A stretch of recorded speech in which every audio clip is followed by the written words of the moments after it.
राष्ट्रवादीमधील काही लोक शिवसेनेच्या संपर्कात आहेत असा दावा संजय शिरसाटांनी केलाय। एनसीपी मध्ये कुणाच्या नेतृत्वाखाली काम करायचं असा काहींना प्रश्न पडलेला आहे असं शिरसाट म्हणतायत। राष्ट्रवादीमध्ये आलबेल नाही असा दावा सुद्धा शिरसाटांनी केला आहे। आता हा पक्ष त्यांच्या अंतर्गत गोष्ट वेगळी, परंतु पक्षामधून बाहेर जाण्याची संख्या तेवढीच वाढलेली आहे।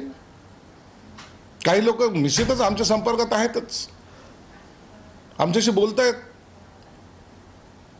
पक्षामध्ये आता नेतृत्व कोणत्या नेतृत्वाखाली काम करायचं हा प्रश्न काही लोकांना पडलेला आहे, हे नाकारता येत नाही। म्हणून त्यांच्या पक्षामध्ये काय घडतंय हे काही दिवसात तेच सांगितलं की काही दिवसात कळेल। आणि एवढं मात्र निश्चित आहे की तिथं आलबेल नाही असं एकंदरीत चित्र आहे।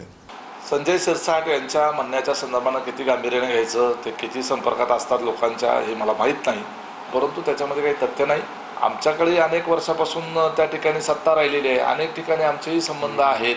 एखाद्या राष्ट्रवादीचा कार्यकर्ता जो असतो आणि त्याच मतदारसंघामध्ये शिवसेनेचा कार्यकर्ता असतो, त्याला जर स्कोप नसेल तर तो कदाचित आमच्या पक्षाकडे पण येऊ शकतो, पण आम्ही असं करत नाही। मला माहीत नाही छत्रपती संभाजीनगरच्या पालकमंत्र्यांच्या संपर्कामध्ये जर ते असतील तर ते काही मला माहिती नाही, परंतु मुद्दा असा आहे की अजितदादांची राष्ट्रवादी काँग्रेस पार्टी ही आमच्याबरोबर मित्रपक्ष म्हणून काम करते।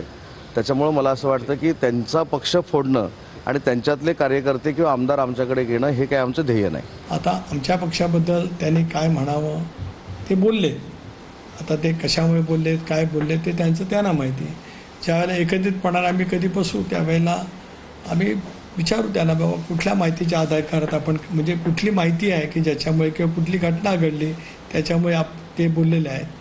एक तर त्या पक्षाला पवारसाहेबांचं नेतृत्व त्या ठिकाणी काम करते आहे, तिथे असलेले निवडून आलेले सगळे लोकसभा सदस्य दीर्घ अनुभवाचे आहेत, त्यामुळे ऑपरेशन तुतारी वगैरे असा कुठलाही मुद्दा आमच्यासमोर नाही।